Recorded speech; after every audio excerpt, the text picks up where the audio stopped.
Breaking news తమిళ hero Vijay కు high court shock ఇచ్చింది. కరూర్లో ప్రచార ర్యాలీ తొక్కిసలాట ఘటనపై సిబిఐ దర్యాప్తు కోరుతూ విజయ్ పార్టీ దాఖలు చేసిన పిటిషన్ను మద్రాస్ హైకోర్టు కొట్టివేసింది. మదురై బెంచ్ పిటిషన్పై విచారణ జరిపిన సమయంలో కోర్టు కీలక వ్యాఖ్యలు చేసింది. కరూర్ ఘటనపై పోలీసుల దర్యాప్తు ఇంకా ప్రారంభ దశలోనే ఉందని గుర్తు చేసింది. ఈ సమయంలోనే సిబిఐ దర్యాప్తు కోరడం సముచితం కాదంది. కోర్టులను రాజకీయ వేదికలుగా మార్చవద్దని హితవు పలికింది. ముందస్తు బెయిల్ కోరుతూ టీవీకే నమక్కల్ జిల్లా కార్యదర్శి సతీష్ కుమార్ దాఖలు చేసిన పిటిషన్ను కూడా కోర్టు కొట్టివేసింది. ర్యాలీ సమయంలో జన సమూహాన్ని నియంత్రించడంలో పార్టీ ఎందుకు విఫలమైందని న్యాయమూర్తి ప్రశ్నించారు.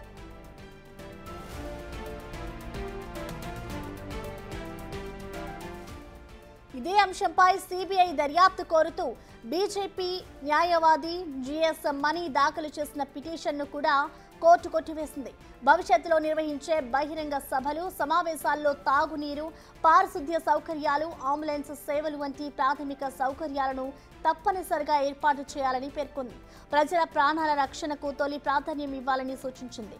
ఈ క్రమంలో ప్రామాణిక నిర్వహణ విధాన నిబంధనలు రూపొందించే వరకు హైవేలపై ఏ రాజకీయ పార్టీ సభలకు పోలీసులు అనుమతి ఇవ్వరని తమిళనాడు ప్రభుత్వం కోర్టుకు తెలియజేసింది. ఇటు తొక్కిసలాట బాధితులకు అదనపు పరిహారం కోరుతూ దాఖలైన మరో పిటిషన్పై స్పందన తెలియజేయాలని రాష్ట్ర ప్రభుత్వానికి నోటీసులు జారీ చేసింది.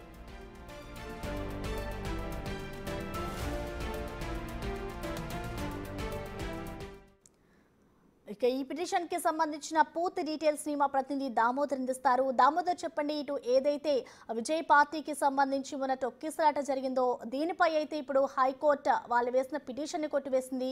అసలు కోర్టులో ఎటువంటి వాదనలు జరిగాయి, నెక్స్ట్ ఏం జరగబోతుంది అనుకోవచ్చు?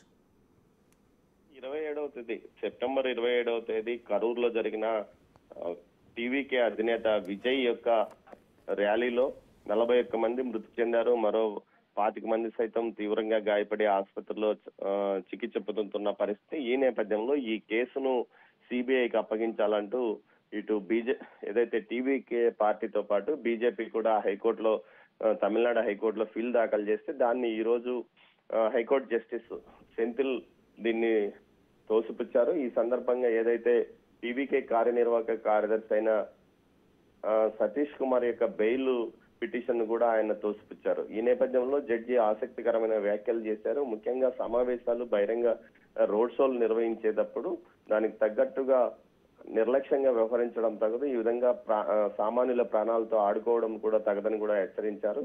దీంతో పాటు ప్రభుత్వం దీనికి ఏం సమాధానము, ఈ బహిరంగ సభలు, సమావేశాల పట్ల ఎలా అనుమతిస్తుందో ఆ విషయాలను కూడా కోర్టు ముందు ఉంచాలని చెప్పారు. అదేవిధంగా బీజేపీ తరఫున ఉమా ఆనందన్ వేసిన పిటిషన్ కూడా తోసిపుచ్చారు. మరోవైపు ఏదైతే నష్టపరిహారం పెంచాలంటూ వచ్చిన పిటిషన్ పైన ప్రభుత్వాన్ని నష్టపరిహారం విషయంలో ఏ విధంగా నష్టపరిహారాన్ని అందజేస్తున్నారు అన్న విషయాన్ని కూడా అడిగారు. ముఖ్యంగా ఇప్పటికే ప్రభుత్వం 10 లక్షల రూపాయలు ఎక్స్గ్రేషియా మృతులకు ప్రకటించింది. అదేవిధంగా గాయపడిన వారికి ₹1,00,000 ప్రకటించిన నేపథ్యం.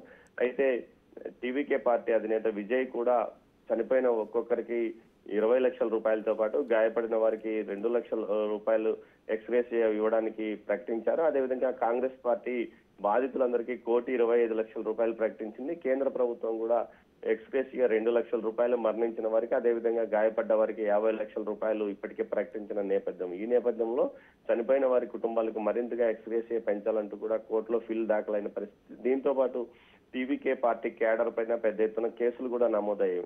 ముఖ్యంగా నిర్లక్ష్యంగా వ్యవహరించడం, రోడ్ షో సమయానికంటే ఆలస్యంగా నిర్వహించడం, దీంతో పాటు అనుమతి లేకుండానే రోడ్డు మీదకి ఇచ్చిన సమయానికంటే ముందుగా రావడము, ఆ ప్రాంతంలో వచ్చిన వారికి ఏమాత్రము తాగునీరు సౌకర్యం కానీ, అదేవిధంగా ఆహారాన్ని కూడా అందించలేకపోవడంతో పాటు అంబులెన్స్ ను ఉంచుకోలేకపోవడం లాంటి కారణాలు కూడా చూపించారు. ఈ నేపథ్యంలో నిర్లక్ష్యం ఫలితంగానే టీవీకే పార్టీ కార్యకర్తలతో పాటు ఏదైతే పార్టీ నిర్వాహకులు చేసిన నిర్లక్ష్యం ఫలితంగానే ఈ తొక్కిసలాట జరిగిందంటూ కూడా ఎఫ్ఐఆర్ నమోదు చేసిన పరిస్థితిలో ప్రస్తుతం 4 మీద కేసులు నమోదయ్యాయి. వీరిలో బెయిల్ కోసం ప్రయత్నిస్తే అసలు విచారణ ప్రారంభించకుండానే మీరు బెయిల్ ఎందుకు కోరుతారంటూ కూడా జడ్జి వాటిని తోసిపుచ్చిన పరిస్థితి. మొత్తం మీద 2 వారాల పాటు తాము సమావేశాలను ఆపివేస్తున్నామంటూ ఇప్పటికే విజయ్ ప్రకటించిన నేపథ్యము. అయితే విజయ్ ఈ దశలో ఆసక్తికరమైన వ్యాఖ్యలు కూడా చేశాడు. ముఖ్యంగా తనను ఏదైనా అరెస్ట్ చేయాలనుకుంటే తన మీద కేసులు పెట్టాలంటే పెట్టుకోండి, కానీ కార్యకర్తల మీద, కేడర్ మీద ఎలాంటి కేసులు పెట్టవద్దంటూ ఒక బహిరంగ వీడియో కూడా విడుదల చేశాడు. అయితే ఈ విషయంలో ప్రభుత్వం నుంచి ఎలాంటి స్పందన రాలేదు. మొత్తం మీద చూస్తే ఈ విషయంలో ఏదైతే సిబిఐ విచారణ కోరారు టీవీకే పార్టీతో పాటు బీజేపీ, అయితే వీరి పిటిషన్ ను ఏదైతే హైకోర్టు తోసిపుచ్చడమే కాకుండా ఏదైనా ఉంటే మదురై హైకోర్టు బెంచ్ లో మీరు ఫిల్ దాఖలు చేయాలంటూ కూడా సూచించారు ప్రసన్న. అయితే దామోదర్, ఇప్పుడు కోర్టు అయితే ఈ ఘటనకు సంబంధించి సిట్ విచారణకి కూడా ఆదేశించినట్లుగా తెలుస్తుంది. అసలు ఏం జరగబోతుంది అనుకోవచ్చు? అసలు డీటెయిల్స్ ఏంటి దీనికి సంబంధించి? 27వ తేదీ జరిగిన తొక్కిసలాట సందర్భంగా ఏదైతే 4 గంటల ఆలస్యంగా విజయ్ రావడం జరిగింది, అదే సమయంలో ఏదైతే విజయ్ ప్రసంగిస్తున్న సమయంలో విద్యుత్ సరఫరా ఆపివేయాలంటూ కూడా నిర్వాహకులు కోరారంటూ కూడా విద్యుత్ శాఖ అధికారులు తెలియజెప్పారు. ముఖ్యంగా 10,000 మంది పట్టే చోట ఏకంగా 50,000 మంది అక్కడికి తరలి రావడాన్ని, వచ్చిన వారు కూడా ఎక్కువగా మహిళలు, పిల్లలు ఉండడం, వారిలో ఎక్కువ మంది మరణించిన వారిలో కూడా కరూరు ప్రాంతానికి సంబంధించిన వారే 39 మంది, ఇందులో 12 మంది చిన్నారులు, 17 మంది మహిళలు కూడా ఉన్నారు. ఈ విధంగా పెద్ద సంఖ్యలో మహిళలు, చిన్నారులు మరణించిన నేపథ్యంలో దీనిపైన విచారణకు సమగ్రంగా, అంటే ఆ సమావేశంలో అసలు ఏం జరిగింది, టీవీకే కార్యకర్తలు నిర్లక్ష్యం ఏదైతే అసంబద్ధంగా వ్యవహరించి గొడవలు చేయడమా, లేకపోతే డ్యాన్సులు చేసుకుంటూ మీద పడ్డమా, గోడల మీద ఉన్నవారు, చెట్టు మీద ఉన్నవారు కిందికి దూకిన సమయంలో కూడా ఈ తొక్కిసలాట జరిగిందని కూడా సాక్షులు చెప్తున్న నేపథ్యము. దీంతో పూర్తిగా సమగ్రంగా ఒక విచారణకు సిట్ ఏర్పాటు చేయాలంటూ కూడా కోర్టు ఆదేశించింది. మరోవైపు ఇప్పటికే ఏదైతే కరూరుకు సంబంధించిన ఘటనకు సంబంధించి కరూరు పోలీస్ స్టేషన్ లో 4 కేసులు నమోదైనాయి. వీటన్నిటికి సంబంధించి దర్యాప్తు కూడా ప్రారంభమైందని చెప్తున్నారు. ఇప్పటికే ఏదైతే ఏకసభ్య కమిషన్ నియమించారు, రిటైర్డ్ జడ్జి అరుణ జగదీష్ ఆధ్వర్యంలో ఈ విచారణ కొనసాగుతుంది. శనివారం రోజు ఘటన జరిగింది. ఆదివారం ఉదయమే అక్కడికి చేరుకున్న అరుణ జగదీష్ తన పనిని ప్రారంభించారు. కరూరు కలెక్టరేట్ లో ఒక కార్యాలయాన్ని కూడా ఆమె కోసం ఏర్పాటు చేసి ప్రత్యేకంగా సిబ్బందిని ఆమె కోసం నియమించారు. అత్యంత వేగంగా విచారణ నిర్వహించి అసలు ఏం జరిగింది అన్న విషయాన్ని నివేదిక ఇవ్వడానికి తాను సిద్ధంగా ఉన్నానంటూ కూడా అరుణ జగదీష్ తెలియజేశారు. మరోవైపు ఆమె ఇచ్చిన నివేదిక తర్వాతనే తదుపరి చర్యలు ఉంటాయంటూ కూడా సీఎం స్టాలిన్ ప్రకటించడం విశేషం. మొత్తం మీద చూస్తే ఓవైపు ఏకసభ్య కమిషన్ తన విచారణను వేగంగా చేస్తుంది, మరోవైపు పోలీసులు కూడా తమ దర్యాప్తును కొనసాగిస్తున్నారు. అక్కడ ఉన్న సీసీ ఫుటేజ్, ఆ ప్రాంతంలో ఉన్న సీసీ ఫుటేజ్ ను పూర్తి స్థాయిలో పరిశీలిస్తున్నారు. దీంతో పాటు 3 యూట్యూబర్ల పైన కూడా కేసులు నమోదయ్యాయి. వారిని ఇప్పటికే అదుపులోకి తీసుకుని విచారిస్తున్నట్లు కూడా తెలుస్తోంది ప్రసన్న. మొత్తం మీద అయితే టీవీకే విజయ్కి ఇది ఒక పెద్ద దెబ్బ అని చెప్పవచ్చు. ముఖ్యంగా ఏదైతే మదురైలో జరిగిన సమావేశంలో కూడా అస్వస్థతకు గురై చాలా ఆలస్యంగా రావడంతో పాటు సరైన ఆహారము, తాగునీటి సౌకర్యం లేక 6 మంది వరకు అక్కడ మృత్యువాత పడ్డారు. అదేవిధంగా చాలా మంది ఆసుపత్రి పాలయ్యారు. ఆ తర్వాత జరిగిన నెల రోజులకే జరిగిన ఈ కరూరు రోడ్ షోలో ఏకంగా 41 మంది మరణించడంతో పాటు చాలా మంది ఇప్పటికే ఆసుపత్రిలో చికిత్స పొందుతున్న నేపథ్యం. ఇలాంటి పరిస్థితి వరుసగా జరుగుతున్న ఘటనల నేపథ్యం ఫలితంగా కూడా టీవీకే పార్టీకి ఒక ప్రణాళికాబద్ధంగా అటు రోడ్ షోలు నిర్వహించుకోలేకపోవడం, అదేవిధంగా బహిరంగ సభలకు కూడా సరిగా నిర్వహణ చేసుకోలేక అది కూడా రాష్ట్ర ప్రభుత్వం మీద నెపం మోపుతున్నారంటూ కూడా విమర్శలు వస్తున్నాయి. మొత్తం మీద చూస్తే ఈ విషయంలో ప్రభుత్వం కంటే న్యాయస్థానాలు చాలా సీరియస్ గా వ్యవహరిస్తున్నట్టు తెలుస్తుంది. ముఖ్యంగా సిబిఐ విచారణతో పాటు బెయిల్ పిటిషన్లు తోసిపుచ్చడం ఇందుకు కారణంగా చెప్పవచ్చు. అయితే దామోదర్, ఇప్పటికే చూసుకుంటే ఏదైతే విజయ్ ఆ రోజు ర్యాలీకి సంబంధించి ఏదైతే వెహికల్ యూజ్ చేస్తారో ఆ వెహికల్ ఇప్పటి వరకు కూడా సీజ్ చేయలేదు అన్నట్లుగా తెలుస్తుంది. దీనికి సంబంధించి ఎందుకు సీజ్ చేయలేదు అంటూ కూడా కోర్టు అడిగిన ప్రశ్నగా కూడా మనకు తెలుస్తుంది. ఇప్పటి వరకు అసలు ఎందుకు సీజ్ చేయలేదు అనుకోవచ్చు? దానికి సంబంధించిన డీటెయిల్స్ ఏమైనా తెలుసాయా?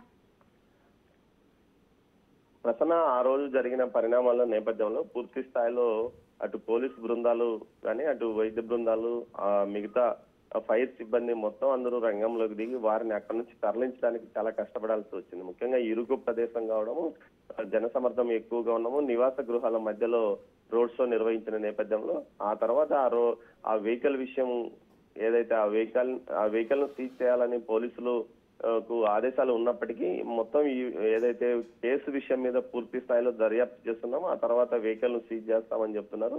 ఆ వెహికల్ తో పాటు అదే విధంగా ఆ రోజు నాయకులు ఉపయోగించిన వాహనాలతో పాటు వారు ఆ సందర్భంగా ఏదైతే సమావేశం ప్రారంభం కాకముందు నుంచి సమావేశం పూర్తయ్యేంత వరకు వారు ఎవరితో మాట్లాడారు ఏమిటి అన్న విషయాలను కూడా వారి ఫోన్ కాల్స్ మొత్తం వివరాలు కూడా పోలీసులు సేకరిస్తున్నట్టు తెలుస్తుంది. తమిళనాడు పోలీసులు ఇందులో ప్రత్యేకంగా ఒక ఐపీఎస్ స్థాయి అధికారిని నియమించారు. గతంలో మొదటి రోజు మాత్రమే సాయంత్రానికి కేంద్ర హోంశాఖ అడిగిన మేరకు ఒక నివేదిక కూడా పంపించినట్టు తెలుస్తుంది. ఆ నివేదికలో పూర్తి స్థాయిలో పార్టీ నిర్వాహకులకు నిర్లక్ష్యంతో పాటు ప్రజలను ఎక్కువసేపు అందులో ఏదైతే సమావేశం జరుగుతున్న ప్రదేశంలో ఉంచడం వల్లనే ఈ ఘటన చోటు చేసుకుంది. చాలా మంది చిన్న పిల్లలు అదేవిధంగా మహిళలు రావడము పెద్ద ఎత్తున రావడం వారు ఈ ఘటనలో బలవడం జరిగిందంటూ కూడా కేంద్ర హోంశాఖకు ఒక నివేదిక అప్పట్లోనే రాష్ట్ర ప్రభుత్వం పంపింది. 28వ తేదీ సాయంత్రానికే పంపింది. అయితే ఈ సీజ్ చేయడము ఈ విషయాల గురించి తర్వాత ఆలోచించే అవకాశం ఉందని తెలుస్తుంది. మొత్తం మీద చూస్తే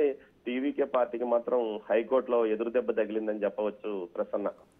రైట్, థ్యాంక్ యూ దామోదర్.